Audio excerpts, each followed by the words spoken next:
Planning وہ discuss کیا کہ آگے ہم کیا کرنے جا رہے ہیں.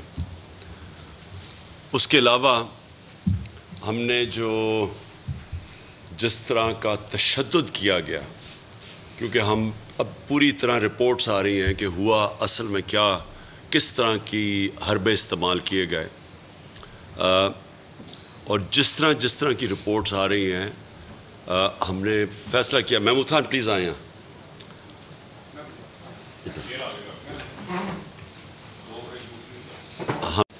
کہ ہم اس کو ہر فورم پہ اٹھائیں گے. ہم سپریم کورٹ میں، ہائی کورٹس میں،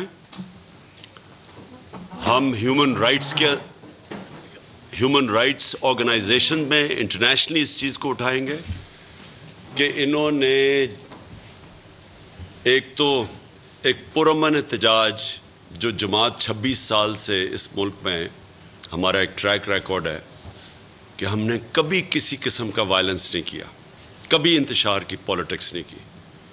ہمارے اوپر کئی دفعہ بڑا پریشر تھا جب ہم کراچی میں شروع کی، پارٹی بنائی کہ جی کراچی میں ان دنوں میں MQM کا دور تھا اور وہاں دہشت گردی بہت تھی. ہمیں لوگوں نے کہا کہ جی اگر آپ اپنے ایک ملیٹنٹ ونگ پارٹی میں نہیں بنائیں گے تو آپ کی پارٹی کراچی میں نہیں بن سکتی. اور سارے پارٹیز کے ملیٹنٹ ونگز تھے جو وہاں اس وقت کراچی میں تھی.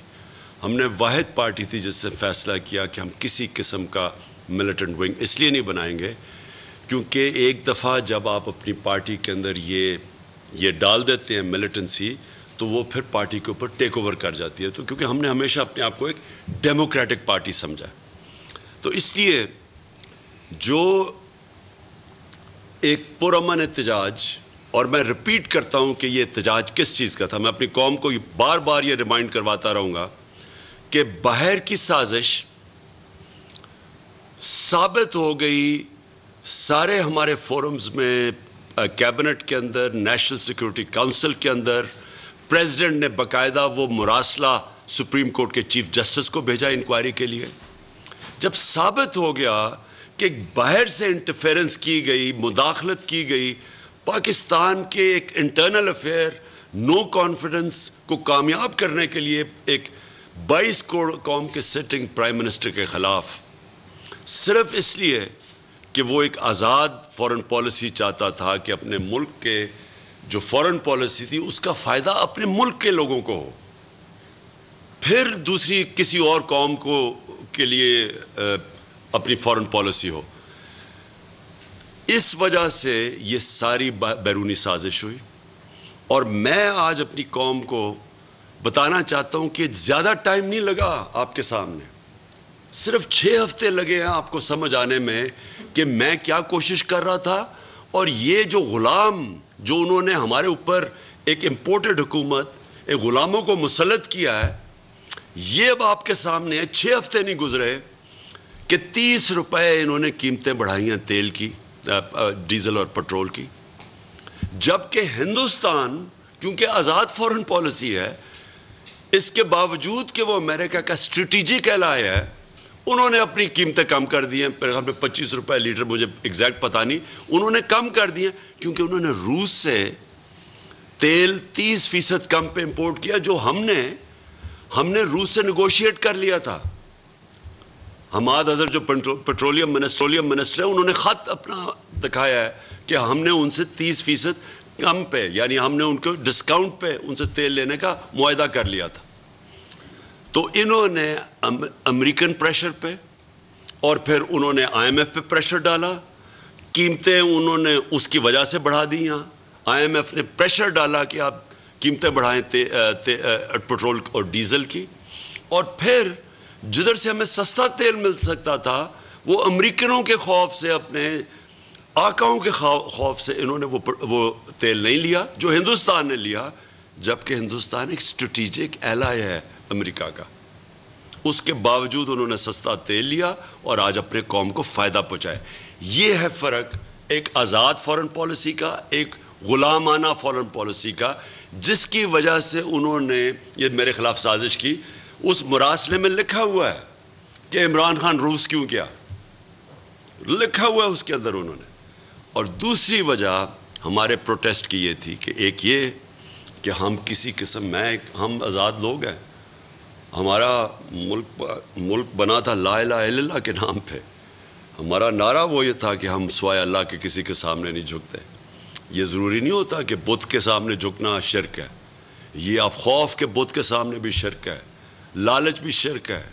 آپ جب بھی کسی سے ڈر کے اپنے ضمیر کو بیچتے ہیں, یہ سب شرک ہے. تو ہم تو اس کو کبھی مانیں گے نہیں, اس امپورٹڈ حکومت کو. اور اس لیے ہمارا پروٹیسٹ ایک وجہ یہ تھی. اور دوسرا پروٹیسٹ اس وجہ سے تھا کہ یہ وہ حکومت ہے جس میں 60% لوگ ضمانت پہ ہیں. یہ اس ملک کے کرپٹ ترین لوگ ہیں. میں نے 26 سال پہلے جب پالیٹکس شروع کی تھی, میں کرپشن کو لے کے آیا تھا پاکستان کے ایجنڈا پہ. میں نے ان دونوں کو جوائن کر سکتا تھا. میرے لیے تو بڑا آسان راستہ تھا. میرا تو بڑا نام تھا. میں تو چاہے پیپلز پارٹی جوائن کر لیتے یا نون لیگ, اگر مجھے شوق ہوتا پاور لینے کا. میں نے تب کہا کہ دونوں کرپٹ ہیں. کوئی لوگوں نے کہا جی بیوقوف ایسے پالیٹکس نہیں آتی جی, ایک سے دوستی کر کے یا دوسرا. میں نے کہا یہ دونوں کرپٹ ہیں 26 سال پہلے. اور یہ لوگ اتنی جد و جہد کے بعد جب ہم ان کو شکست دی دونوں کو, اور جب ہم اقتدار میں آئے, تو یقین کریں کہ ان کے اوپر جو کیسز تھے وہ سارے پرانے کیسز تھے. ہم نے نہیں بنائے کیسز. ہماری گورنمنٹ نے نہیں کیسز بنائے, سوائے وہ مقصود چپڑاسی کے اور ایف آئی اے کے کیس شہباز شریف کے اوپر اور ٹی ٹی کا کیس. باقی سارے ان کے کیسز ان کے اپنے دور کے کیسز ہیں. تو وہ کیسز بھی ان کی اتنی پاور تھی, اتنا ان کا انفلوئنس تھا مافیا کا, ان کی اتنی پینیٹریشن تھی پاکستان کے انصاف کے نظام پہ کہ وہ کیسز ہی نہیں ختم ہوتے تھے. وہ چلتے جاتے تھے آگے, کبھی بیل ہو جاتی تھی. اور اب یہ اگر سمجھتے ہیں کہ ان سزا یافتہ لوگ, جو کہ وہ سب سے بڑا سزا یافتہ جو مجرم ہے پاکستان کا, جو یہاں سے بھاگا ہوا ہے, وہ وہاں سے بیٹھ کے فیصلے کرے گا پاکستان کے, اس سے سارے بھاگے جاتے ہیں اسے اس ملک کے فیصلے کروانے کے لیے. اور دوسرا باپ بیٹا دونوں سزا ہونی تھی ان کو. یہ جو 24 ارب روپے ایف آئی اے کے کیسز کے اندر, ان کو سزا ہونے کا ٹائم تھا. کیسز کھینچتے رہے 1 سال تک. ان کو دونوں باپ بیٹا ضمانت پہ اگر یہ سمجھتے ہیں کہ ہم ان کو ایکسیپٹ کر لیں گے, میں آپ کو آج کہتا ہوں, میں نے آج اپنی ساری کور کمیٹی کے سامنے کہا, میں اپنی جان قربان کر دوں گا, میں کبھی ان کو ایکسیپٹ نہیں کروں گا. میں ان کے لیے آخری دم تک لڑنے کے لیے تیار ہوں. اور ہم نے آج یہ فیصلہ کیا ہے, آج ہم نے اپنا جائزہ لیا ہے, ہم نے پوری تیاریاں شروع کر دی ہیں.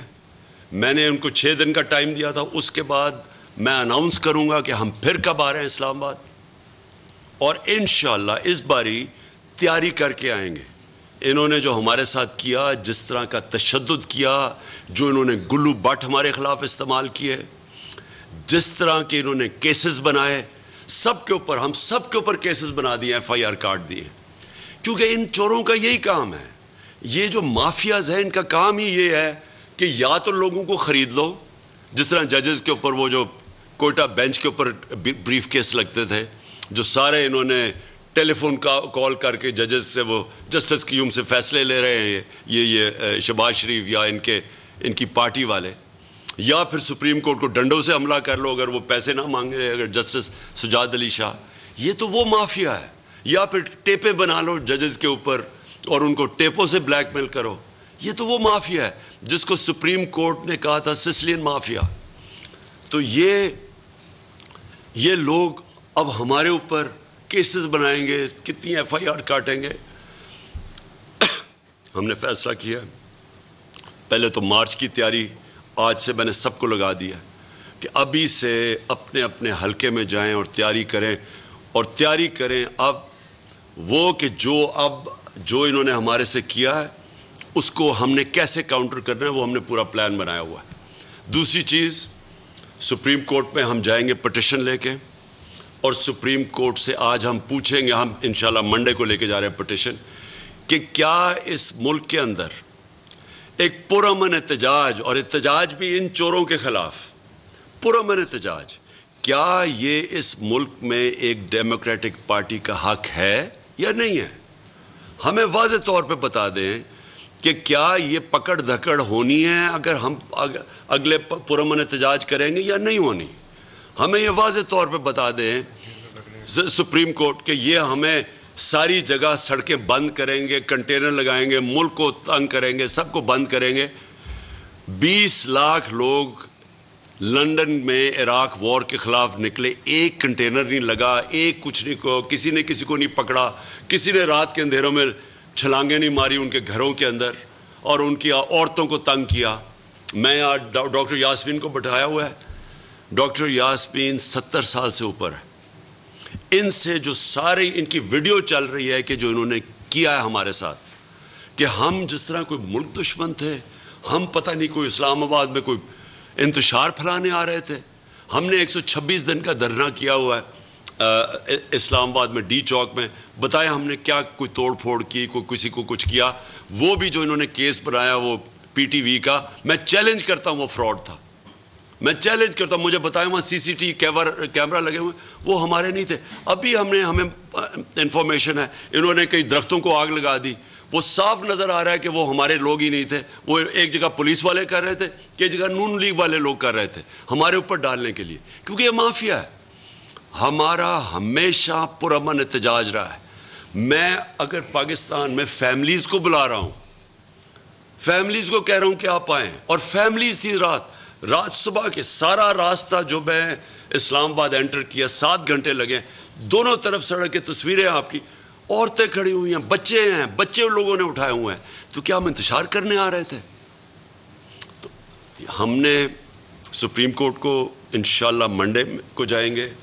ہم نے سی سی پی اے لاہور اور وہ جو دوسرا ڈی جی آپریشنز ہے, ہم نے ان کے ڈی آئی جی آپریشن, ہم نے اس کے اگینسٹ عدالت میں جانا ہے, ان کے اگینسٹ ایف آئی آر کٹوانی ہے جو انہوں نے کیا. اسلام آباد کا جو آئی جی ہے, جو مجرم, اس کو سزا ہونے والی تھی لاہور کی سیف سٹی میں, اس نے بٹھایا یہاں تاکہ یہ غلط کام کرے.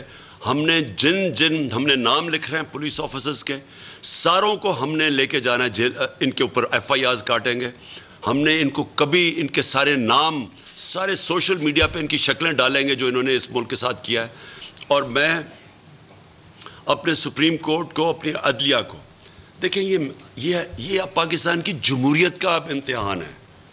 کیا ہماری جمہوریت میں یہ آپ اجازت دیں گے کرنے کے لیے؟ کیا آگے اگر آپ پرامن احتجاج کے دروازے روکیں گے تو کیا ہم گھر میں چپ کر کے بیٹھ جائیں گے اور قبول کر لیں گے ان سب کو؟ کیا ہم بھیڑ بکری جو ہم ایکسیپٹ کر دیں گے ان چوروں کو, ان امریکنوں کے غلاموں کو؟ ہم تو نہیں کرنے لگے ان کو. ہمارے لیے کیا راستہ رہ جائے گا؟ میں بڑے ادب سے اپنی عدلیہ سے کہنا چاہتا ہوں کہ امتحان یہ آپ کا بھی ہے. ہم جا رہے ہیں آپ کے پاس, ہم سارے لیگل طریقے کریں گے, ہم ہائی کورٹس میں جائیں گے. ہمارے اتنے انہوں نے لوگوں کو نیچے پکڑا اور جو تشدد کیا اور جو انہوں نے راستے میں کیا لوگوں کے ساتھ اور جو عورتوں کے ساتھ کیا, میں صرف جو عورتوں کے ساتھ, جو وکلا کے ساتھ کیا, وکیلوں کی بس ہے, وہ وکیل وہاں ہیں, صرف ان کے وہاں عورتیں وکیل بھی تھی, جس طرح انہوں نے پکڑ کے ان کو مارا ہے. یہ ہے شریفوں کا کلچر, یہ ہے ان ڈاکوؤں کا, چوروں کا, مجرموں کا. یہ وہ لوگ ہیں جو کہ ملک لوٹنے آتے ہیں اور پھر باہر بھاگ جاتے ہیں, جدھر انہوں نے اربوں روپیہ رکھا ہوا ہے. صرف آتے ہیں جب ان کو اب این آر او ملے گا تو یہ انتظار ہے واپس آنے کی. اور میں اس کے بعد میں چاہوں گا کہ ڈاکٹر یاسمین آپ کے سامنے بات کریں, کیونکہ جو ان کے ساتھ انہوں نے کیا, میں چاہتا ہوں ان کی زبان سے میری قوم سنیں. اس سے پہلے اب جو ساری قوم کو پہلے ہی پتا تھا, ہم تو پہلے کہہ بیٹھے تھے, اب انہوں نے کیا کیا آتے ساتھ ہی ملک کا تو بیڑا غرق کر دیا. آج جس ریٹ جو روپیہ گر رہا ہے, ان کے دور میں 6 ہفتے میں روپیہ گرا ہے.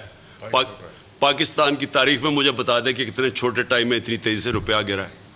جو سٹاک ایکسچینج گری ہے, جو مہنگائی ہوئی ہے, جو پاکستان میں مہنگائی ہونے جا رہی ہے, یہ کبھی ہوئی ہے پہلے, اور جو پاکستان کی معیشت کا آگے جس طرف تباہی کی طرف جا رہا ہے, جو وہ سامنے جا رہا ہے, جو آگے حالات آ رہے ہیں اس ملک کے, جو ان سے کچھ سنبھالا نہیں جا رہا, فیصلے نہیں ہو رہے ہیں, کیونکہ بندر بانٹ ہوئی ہوئی ہے. اچھا جی تم یہ وزارت پکڑ لو, تم ادھر سے کرو, تو کوئی فیصلے نہیں ہوتے ان کے.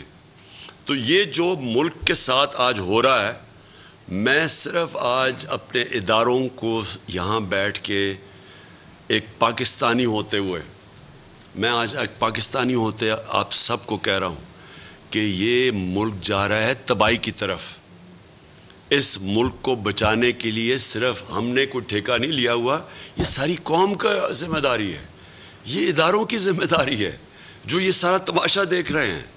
اور یہ تو وہ سب ذمہ دار ہوں گے جنہوں نے الاؤ کیا اس طرح کے کرپٹ مجرموں کو, سزائے یافتہ لوگوں کو, ضمانت پہ لوگوں کو جو 30 سال سے اس ملک کے اوپر قیادت کر, ان کو جو اوپر بٹھایا ہے, یہ سب ذمہ دار ہوں گے. میں بھی چاہتا ہوں کہ ڈاکٹر یاسمین صرف آپ یہاں آج بتا دیں کہ جو آپ سے ان سے کیا. جی میرا خیال ہے فوٹیج تو آپ ساروں نے دیکھ ہی لی ہوگی. اصل جو بات میں کرنا چاہتی ہوں, کانسٹیٹیوشن کے مطابق ایک خاتون کو اگر آپ نے اریسٹ بھی کرنا ہے یا پکڑنا بھی ہے تو آپ کے پاس لیڈی پولیس ہونی چاہیے. ہم ساری خواتین تھیں, کوئی لیڈی پولیس وہاں آپ کو اگر آپ لوگ فوٹیج دیکھیں تو کوئی لیڈی پولیس نہیں تھی. اور کیونکہ پرامن احتجاج تھا, گاڑی میں خود ڈرائیو کر رہی تھی. پہلے تو انہوں نے مجھے گاڑی سے گھسیٹنے کی کوشش کی, جس کے اندر 3 آپ کو پتہ ہے مستنڈے جو تھے وہ کھینچ رہے تھے مسلسل, اور اس کی بھی فوٹیج میرا خیال آپ ساروں نے دیکھی. اور جب میں باہر نکلی اور اس وقت تک یعنی میں 10 بجے سے وہاں کھڑی تھی اور 12 ساڑھے 12 اس وقت تک ہو چکے, انہوں نے اتنے ٹیئر گیس پھینک چکے تھے. ہمارے لڑکے جو ہمارے کارکن تھے ان کو اتنا ان پہ تشدد کر چکے تھے کہ میں بطور ایک ماں مجھے بڑی تکلیف ہوئی. تو میں نے کہا میں گاڑی آگے جا کے, یہ جو لائن پولیس کی کھڑی ہے یہاں کوئی بڑا بندہ تو کھڑا ہی ہوگا نا, میں اس سے پوچھوں کہ بھئی کب تک تم یہ کرتے رہو گے, خدا کے واسطے کوئی رحم کرو ہمارے حال پہ. میں نے جو گاڑی ان کے پاس لے کر, اگر آپ وہ فوٹیج دیکھیں تو آپ کو یہ بھی نظر آئے گا کہ گاڑی میں بالا جا کے روکی میں نے گاڑی, اور میں نے کہا کہ میں کسی سے بات کر لوں. انہوں نے اس طرح ڈنڈے برسائے کہ اگر میں وہاں سے گاڑی ڈرائیو کر کے نہ نکلتی تو شاید انہوں نے مجھے بھی مار ڈالنا تھا. اور جس طریقے سے جنگلیوں کی طرح وہ پیچھے بھاگے. میں 72 سال کی ہونے والی ہوں اور یہ پہلی دفعہ نہیں ہے کہ میں احتجاج میں شامل ہوئی ہوں. 16 سال کی عمر سے میں احتجاج کر رہی ہوں. میں نے زندگی میں اس طرح کی غنڈہ گردی کبھی نہیں دیکھی, اور نہ کہ اس طرح کی جو میں کہتی ہوں تشدد جس طرح کیا جا رہا تھا, جس طرح ٹیئر گیس کیا جا رہا تھا میں نے. اور پھر جو سب سے تکلیف دہ چیز تھی, یہ ہم نے یہ دیکھا کہ رائٹرز جو ہے نا وہ جا کے توڑتے ہیں پراپرٹی. ہم نے سب نے دیکھا, میڈیا نے اس کو دیکھا, ریکارڈ کیا کہ انہوں نے پرائیویٹ گاڑیاں جو سائٹس پہ کھڑی تھیں, یہ ان کے گلو بٹوں نے ان ساری گاڑیوں کو توڑا, ان کی ونڈ شیلڈز توڑی. بلکہ میری ایک گاڑی جو پیچھے کھڑی بھی تھی, کیونکہ اس کے اوپر خان صاحب کی اور میری تصویر ہے, انہوں نے اس گاڑی کی بھی جا کے ونڈ شیلڈ, وہ خالی گاڑی تھی, اس کی بھی جا کے ونڈ شیلڈ توڑ دی. اس لیے, اور سب سے بڑی بات ہے وہ کہتے ہیں نا جی یہ جو 4 دیواری والی بات, میں وہاں گواہ ہوں اس بات کی کہ حماد اظہر کے گھر کے اندر پولیس ٹاپ کے آ رہی تھی, اور میں اپنی ویڈیو سے دکھا رہی تھی ان کو, اپنا میڈیا کو, کہ یہ دیکھیں یہ پولیس جو ہے یہ ٹاپ کے آ رہی ہے اور ان کے پاس کوئی کسی قسم کے. یہ جب اندر آئے ہیں تو انہوں نے مجھے کہا کہ آپ چلے میرے ساتھ, تو میں زمین پہ بیٹھ گئی. تو میں نے اس لیے زمین پہ بیٹھ گئی, تو میں نے کہا ایک خاتون ہونے یہ ہاتھ تو نہیں لگائیں گے نا مجھے, اور اسی امید سے میں زمین پہ بیٹھی رہی. اور ان کو پھر احساس ہوا, کیونکہ اتنی دیر میں میڈیا پہنچ گیا, ان کو بتایا, انہیں جب میڈیا آیا, ورنہ تو شاید اس وقت بھی مجھے اس وقت بھی گھسیٹ کے لے جاتے. تو میں آج خان صاحب سے یہ اور وہ بتایا نا, وہ جو ہماری ایم پی ہے, جی میں آپ کو ہماری نہیں جی صرف ایم پی اے نہیں, وہ جو ہمارا ورکر آپ کو پتہ ہے شہید ہوا ہے لاہور, فیصل, اس کی بیوی, میں اس کے پرسوں اس کے جنازے پہ جب گئی تو اس کی بیوی نے رو رو کے مجھے کہا کہ میڈم میاں تو میرا چھپا ہوا تھا, کیونکہ یہ ڈر تھا کہ کوئی وہ نہ ہو چھپ. انہوں نے دروازہ توڑا, میں گھر میں اپنی بچیوں کے ساتھ ہی میں جانباز میں نماز پڑھ رہی تھی, انہوں نے آ کے میری نماز بھی توڑی. اور میں نے سے پہلا سوال پوچھا کہ تمہارے ساتھ کوئی, ان کے ساتھ کوئی لیڈی پولیس تھی؟ انہوں نے کہا جی کوئی لیڈی پولیس نہیں تھی. اور یہی بات ہماری ایم پی اے جو ہیں, میرے سے بھی 2-4 سال عمر میں بڑی ہیں, ان کا گھر کے اندر دروازہ توڑ کے ان کو باقاعدہ گھسیٹ کے اور ان کو جیل لے کے گئے. تو میرا یہ مطلب ہے کہ یہ اس پاکستان کے اندر ہم کیا کر رہے ہیں. ہم اس پاکستان میں جو پیدا پاکستان میں ہوئے، رہے پاکستان میں رہے، ہمارے بچے پاکستان میں ہیں. یہ ظلم جو ہے ایک حد تک ہی ہو سکتا ہے. اور میں یہ بتانے لگی ہوں آپ کو کہ یہ کیونکہ انٹیریئر منسٹر خود ایک قاتل ہے. ایک قاتل ہے نا، کیونکہ وہ شیر علی صاحب جو ان کی ہی پارٹی کی تھے، انہوں نے کہا 20 قتلوں سے زیادہ اس نے قتل کیے ہوئے ہیں. ایک قاتل ہے، ایک کرمنل ہے، ایک مجرم ہے. وہ اسی قسم کی پالیسیاں دے گا. اور پھر بعد کے اندر پھر اترا کے کہتے ہیں دیکھیا سی کی کیتا ہے. تم نے عوام کو مار مار کے حشر کر دیا، عورتوں کی بے عزتیاں کی، عورتوں کو مارا، اس کے بعد تم فخر کر رہے ہو اس بات پہ. میں ڈاکٹر صاحبہ دیکھیں، اگر ماڈل ٹاؤن میں کیونکہ میں سب سے پہلے گیا تھا جب انہوں نے 14 لوگوں کو قتل کیا اور جو 70 لوگوں کو گولیاں لگی تھیں، میں ہاسپٹل بھی گیا تھا. سب کے سامنے ٹی وی کے اوپر 69 لوگوں کے اوپر یہ گولیاں چلائیں انہوں نے. اگر وہاں ماڈل ٹاؤن میں رانا ثناء اللہ اور شہباز شریف ان کو اگر سزائیں ہو جاتی تو آج اس طرح کا آپ پولیس کا رویہ اپنے لوگوں پہ نہ دیکھتے. یہ کوئی بھی قوم اپنے لوگوں پہ کبھی اس طرح کا ہاتھ نہیں اٹھاتی. میں نے انگلینڈ کے اندر کیا 25 سال اپنے زندگی کے 2 پارٹیز، کنزرویٹو، لیبر، لبرل، ان کی پالیٹکس دیکھی ہے.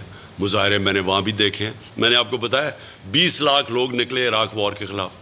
میں نے کبھی کسی پولیٹیکل پارٹی کے لوگوں کے مظاہرے کے اوپر یہ چھوڑیں یہ کہ ڈنڈے مارے اور رات کو اٹیک کر کے لوگوں کو، عورتوں کو، آپ تصور بھی نہیں کر سکتے کہ کبھی کوئی اس طرح کا ان کے اوپر کوئی پولیس ایسے جا کے کوئی دھکا بھی دے سکے. تو یہ جو کر رہے ہیں، یہ پاکستان کو دھکیل رہے ہیں. یہ جو گلو بٹ کی ساری ان کا، اور یہ ابھی سے نہیں ہے، جب سے یہ شریف آیا ہے نواز شریف، انہوں نے، مجھے یاد ہے کرکٹ سرفراز نواز ہوتا تھا 1989، ہم کرکٹ ہی کھیلتے تھے، اس کو وہ اس نے کئی تنقید کر دی، اس کو ڈنڈوں سے مارا. یہ غلام حسین صاحب بیٹھے ہوئے ہیں یہاں، ان کی پٹائی کی 81 میں. نجم سیٹھی جو کہ آج کل بڑا ان کا سپورٹر بنا ہوا ہے، 2 دن انہوں نے بند کر کے اس کو پھینٹا لگایا. اس کی بیوی، میں افسوس کرنے گیا تھا اس کی بیوی کے ساتھ کہ اس نے بتایا کیسے پکڑ کے. ان کی یہ ہسٹری ہے، ان کی یہ فیشسٹ ہے. اور یہ ڈیموکریسی صرف یاد آتی ہے اپوزیشن کے اندر، جیسی گورنمنٹ میں آتے ہیں یہ ایسی حرکتیں کرتے ہیں.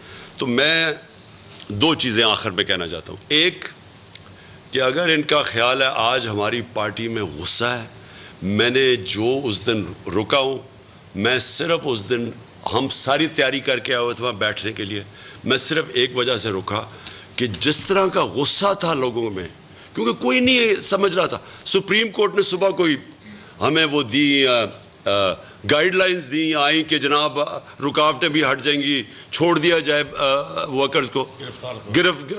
ہم سارے سمجھے کہ سارا کچھ ٹھیک ہو گیا. تو جو انہوں نے اس کے بعد کیا، ہم تیار ہی نہیں تھے مینٹلی اس کے لیے کہ جس طرح انہوں نے مارا لوگوں کو. میں صرف اس کے اوپر ایک چیز کہنا چاہتا ہوں، جتنا غصہ تھا اس وقت، مجھے پوری طرح یقین تھا کہ اگلے دن وہاں خون ہونا تھا، لوگوں نے لڑنے کے لیے تیار ہو گئے تھے، گولی چل سکتی تھی، لوگوں کے جو جذبات تھے وہ وہاں پہنچ گئے تھے. میرا صرف اور صرف ایک مقصد تھا کہ میں تو الیکشن کروا رہا ہوں، میں یہاں کوئی ملک میں انتشار تو نہیں چاہتا. اداروں کے خلاف نفرت، پولیس کے خلاف تو پنجاب پولیس کے خلاف تو ویسے نفرت بڑھ گئی تھی، اداروں کے فوج کے خلاف بڑھ جانی تھی کیونکہ رینجرز نے بھی شیلنگ کی تھی وہاں، تو ان کے اگینسٹ بھی غصہ پڑا تھا. اس لیے میں نے تب سوچا کہ میں بجائے اپنے ملک کو اور اس طرف انتہا کی طرف لے جاؤں، ہم ان کو ٹائم دیں. میں نے 6 دن کا ٹائم دیا ہے. 6 دن کے بعد میں پھر اناؤنس کروں گا. میں یہ امید رکھتا ہوں کہ سپریم کورٹ ہمیں ہمارا جو رائٹ ہے، یہ ہمارا حق ہے کہ ہم پرامن احتجاج کر سکتے ہیں. میں یہ امید رکھتا ہوں کہ وہ رائٹ دیں گے اور اب دیکھیں گے سپریم کورٹ کیا کہتا ہے. لیکن ہم نے نکلنا ہے، ہم نے کسی صورت ان چوروں کو تسلیم نہیں کرنا. اور جو انہوں نے اسمبلی میں کیا ہے، پہلے الیکشن کمیشن ان کا نوکر تھا جو چیف الیکشن، اب اپنے اور 2 آدمی انہوں نے بھرتی کروا لیے ہیں وہاں، اور اب یہ نیب کا اپنا آدمی رکھوانے لگے ہیں. یعنی کوئی دنیا میں یہ ہوتا ہے کہ کوئی آپ جیلوں کے اندر جو چور ہیں ان کو کہیں گے کہ وہ خود ہی اپوائنٹ کرے گا کہ کون اس کی تفتیش کرے گا، کون اس کے اوپر فیصلہ کرے گا. یہ کہ دنیا میں سنا ہے کہ یہ ایف آئی اے کا انہوں نے تباہ کر کے رکھ دیا FIA، کیونکہ ان کے اوپر 24 ارب کے کیسز تھے اور وہ ابھی اس کیسز سے بھی نکل جائیں گے. 40 ارب کے خاندان کے اوپر نیب میں کیسز ہیں جو سامنے ہیں، 40 ارب روپے کے. اب وہ نیب کو بھی کنٹرول کر لیں گے. کیا یہ قوم تسلیم کرے گی اس کو؟ میں اپنے اداروں سے آخر میں پوچھتا ہوں، کیا یہ آپ اپنے ملک کی تباہی، جس طرف یہ ملک کو دھکیل رہے ہیں تباہی کی طرف، کیونکہ چوری تو ختم ہو گئی نا، اس کے بعد تو آپ بھول جائیں نا کہ اگر ان چوروں کو آپ نے اپنی نیب بھی بن جائے گی، اپنی FIA بھی بن جائے گی، اپنی الیکشن کمیشن بھی بن جائے گی، اور اس کے بعد کہیں گے کہ اچھا جی اب آ کے الیکشن لڑ لو، نیب میں آپ کے کیسز یہ درج کرا دیں. ہم سب پہ FIR کٹ گئی ہے. ہم FIR، یعنی یہ ہمیشہ انہوں نے یہی کیا ہے. کیا یہ سمجھتے ہیں، میں اپنے وہ سارے معتبر اداروں سے پوچھتا ہوں کہ کیا یہ پاکستان کا جو ڈائریکشن ہے، کیا یہ ہمارے جو بچے ہیں، جو آنے والی نسلیں ہیں، ان کا یہ آپ سوچ رہے ہیں آگے کہ یہ کس طرف جا رہا ہے؟ میں تو اس کو تسلیم نہیں کرنے لگا. اور میں پھر سے آج کہتا ہوں کہ نمبر 1 ہم عدالت پہ جا رہے ہیں اور سارے اپنا کیس پریزنٹ کر رہے ہیں، ہمیں اجازت دی جائے. اور پھر نمبر 2 ہم اپنی پوری پلاننگ کر رہے ہیں. آج ہم نے کیا کیا سبق سیکھے ہیں، کیا کیا ہم نے اوائڈ کرنا ہے. اب ہم تیاری کر رہے ہیں، دوسری طرف ہر قسم کی تیاری کر رہے ہیں، لیکن ہم نے کبھی ان چوروں کو تسلیم نہیں کرنا. جی پلیز.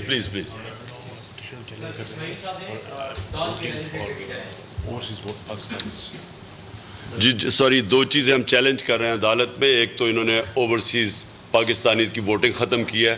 میں کل بھی یہ کہہ بیٹھا، یہ فنڈامنٹل رائٹس کے اگینسٹ ہے. یہ ایسی ہے کہ جی ہم فیصلہ کریں عورتوں کو ووٹ نہیں دیں گے، آپ اسمبلی میں بل پاس کریں، ایسے ہو نہیں سکتا ہے. نمبر 1. اور نمبر 2، ہم یہ جو نیب کے اوپر یہ کرنے جا رہے ہیں، یہ بھی ہم چیلنج کریں گے. الیکشن کمیشن بھی چیلنج کریں گے، اور نیب میں بھی یہ جو اپنا کروا رہے ہیں، اپنا آدمی رکھوا رہے ہیں، یہ بھی چیلنج کریں گے. جی اسماعیل.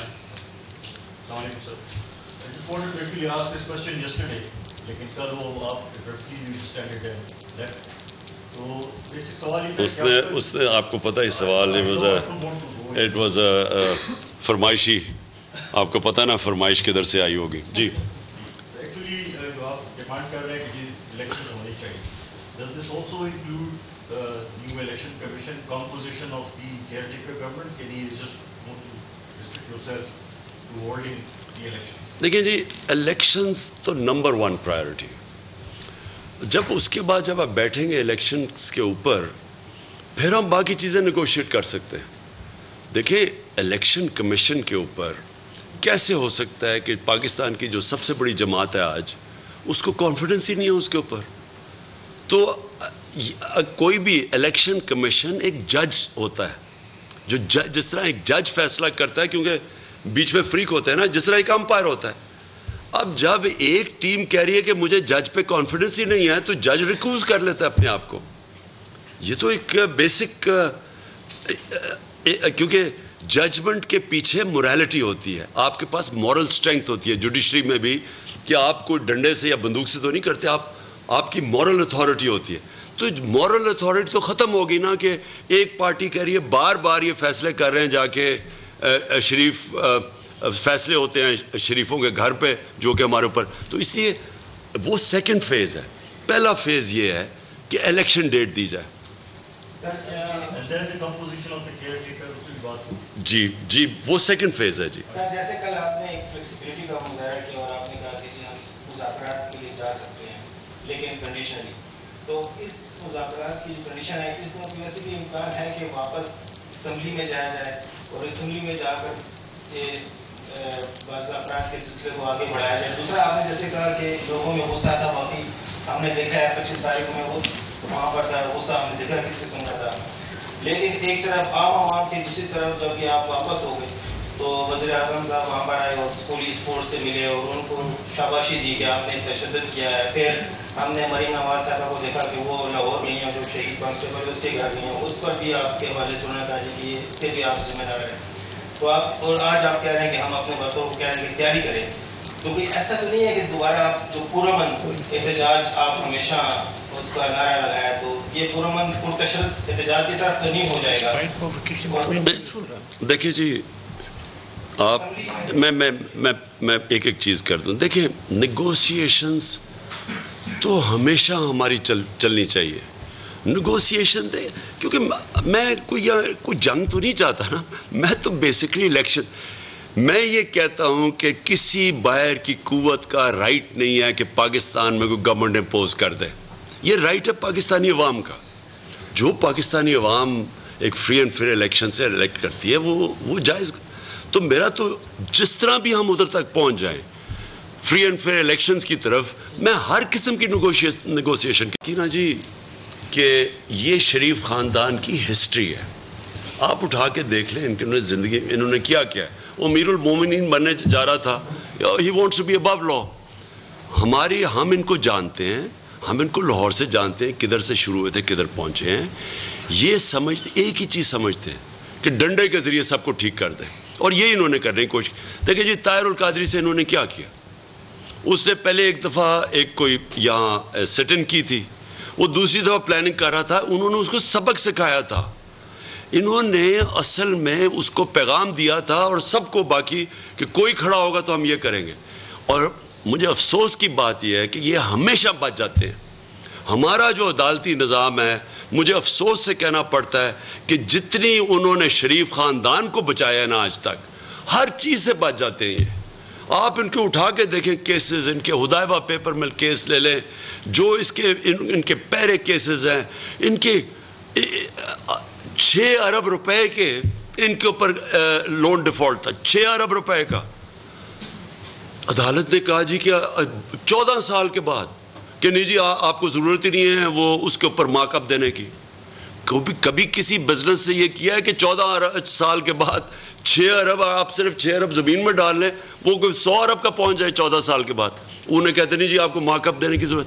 سو ان کو جتنے فائدے کروائے گئے ہیں ہمیشہ بچ جاتے ہیں. جو بھی ابھی آپ کے سامنے ہے, یہ شہباز شریف نے جا کے جی میں گارنٹی دیتا ہوں وہ واپس آ جائے گا. ہم نے کہا کم از کم 7 ارب روپے, ہماری کیبنٹ نے کہا, کیبنٹ کا فیصلہ تھا کہ 7 ارب روپے کا کم از کم بانڈ ہی لگوا لو. انہوں نے کہا نہیں جی ٹھیک ہے, شہباز شریف نے گارنٹی دے دی.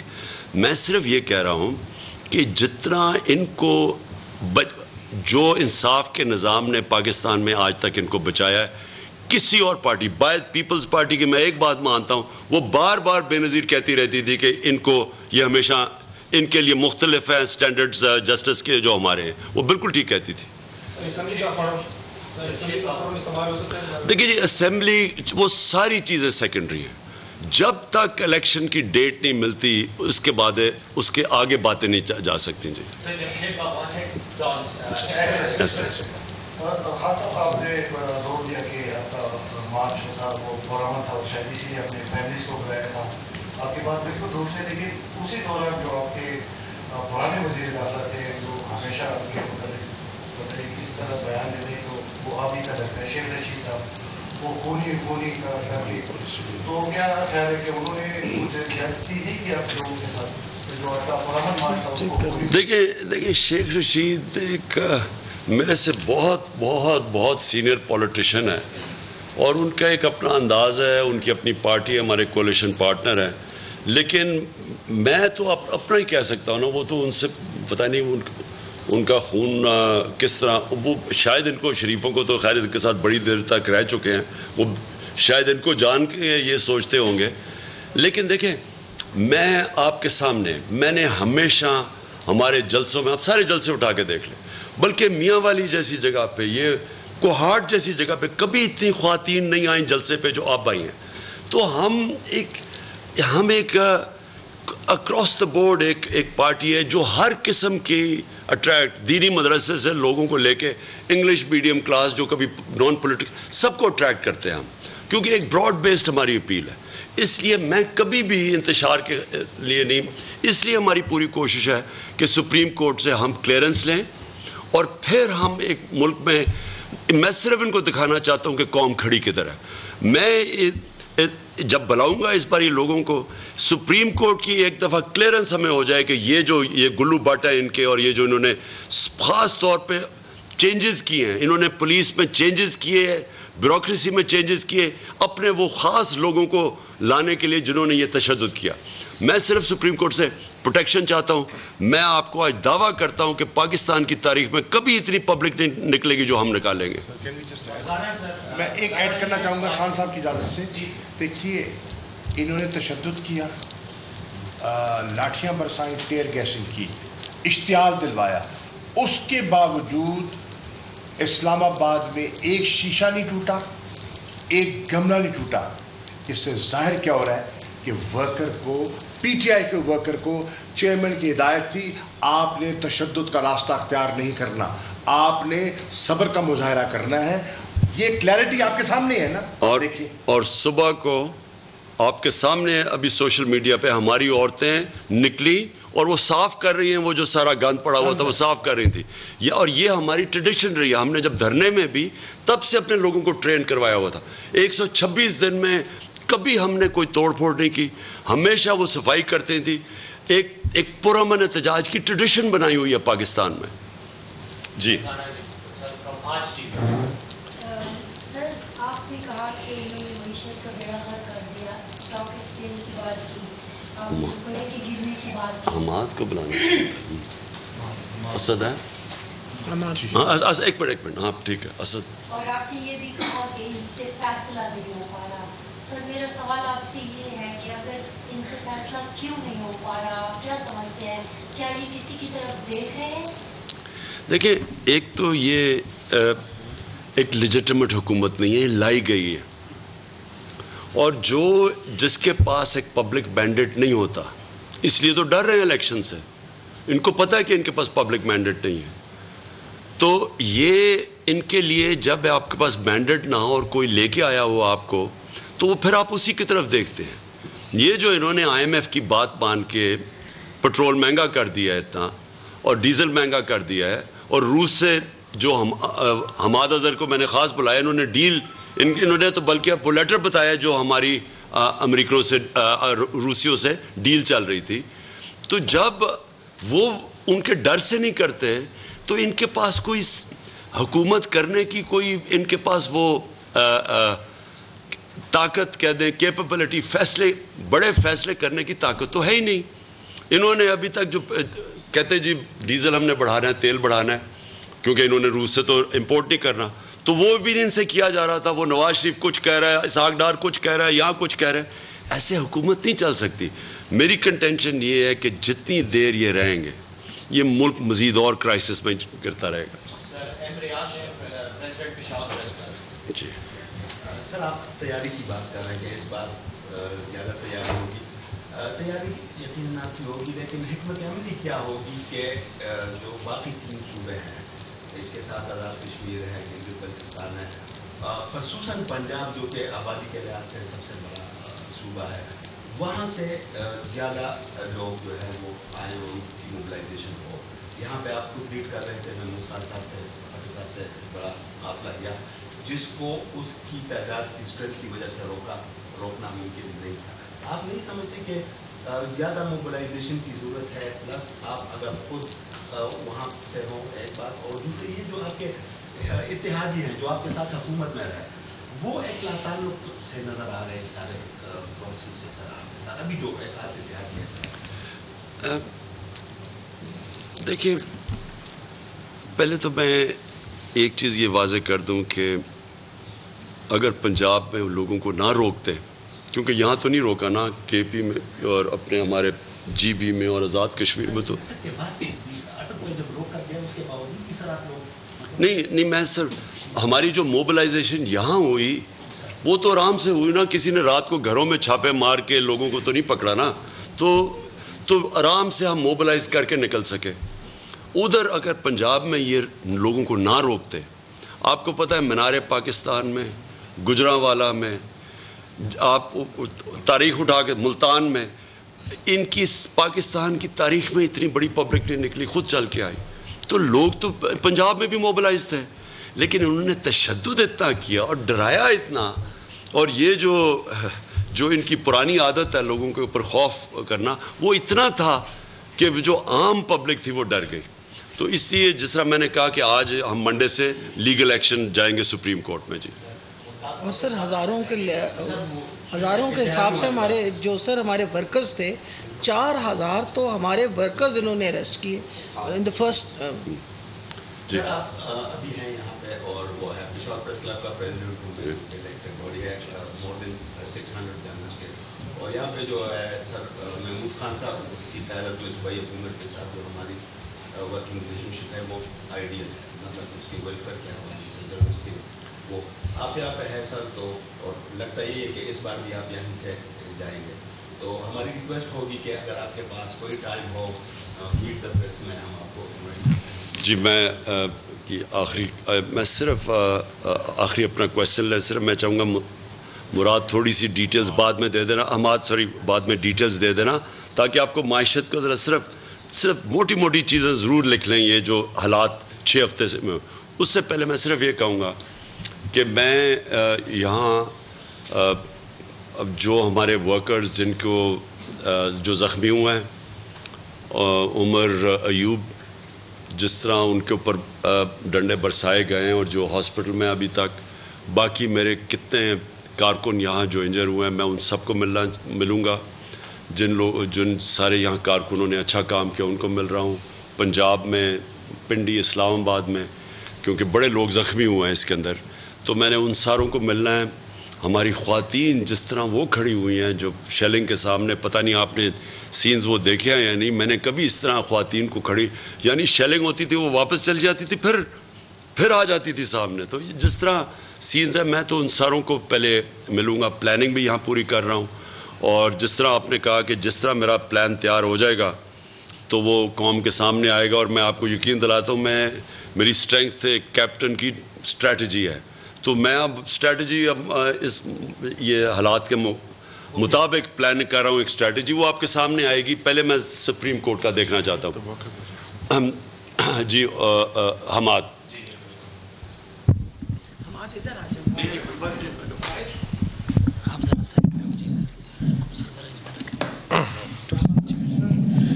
جی بسم اللہ الرحمن الرحیم. جس طرح پاکستان کی سیاست جو ہے وہ اس کی خود مختاری جو ہے ہماری بیچ کے اقتدار میں آیا گیا, تو معیشت جو ہے اس کی بھی صورتحال کو زیادہ اچھی نہیں ہے.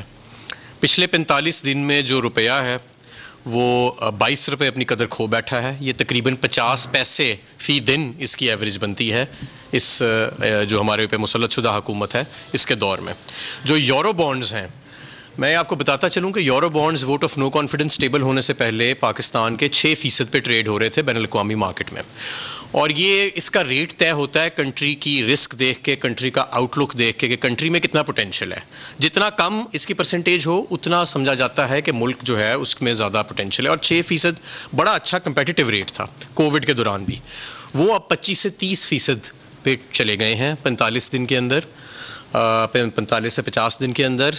اور جو شو کرتا ہے کہ بین الاقوامی منڈیاں بھی جو ہیں وہ پاکستان کا جو اکنامک کنٹری رسک ہے اس کو بہت زیادہ دیکھ رہی ہیں. سری لنکا جو تھا وہ بھی 8-10% سے شروع ہوا تھا, اور ڈیفالٹ کرنے سے پہلے 45% پہ اس کے یہ یورو بانڈز چلے گئے تھے. اسی طرح پاکستان کے foreign exchange reserves vote of no confidence کے سے ٹیبل ہونے سے اب تک 30 سے 35% سے زیادہ ڈپلیٹ کر چکے ہیں. اور آپ سٹاک مارکیٹ کو اگر دیکھیں تو کلیکٹیولی 6000 پوائنٹ سے زیادہ کریش کر چکی ہے. ابھی بھی جب بھی منڈیاں کھلتی ہیں تو روپیہ بھی فری فال میں ہے اور سٹاک مارکیٹ جو ہے وہ بھی فری فال میں ہے. اس کے ساتھ ساتھ جو ہمارا گروتھ ریٹ جو اس سال انشاءاللہ 6% پہ کلوز ہونا ہے, اور ہم یہ تصور کر رہے تھے کہ یہ اگلے سال 7 یا 8% پہ ہم کلوز کریں گے, اور کرنٹ اکاؤنٹ کا خسارہ کوئی 7-8 ارب ڈالر کے قریب ہوئے گا, کیونکہ ابھی وہ ہم نے $600 ملین ماہانہ جو ہے وہ اپریل میں چھوڑا ہماری حکومت نے, تو وہ کوئی 7-8 ارب ڈالر اگلے سال کے لیے پروجیکشن بنتی ہے, وہ آلریڈی نیچے آ چکا ہے.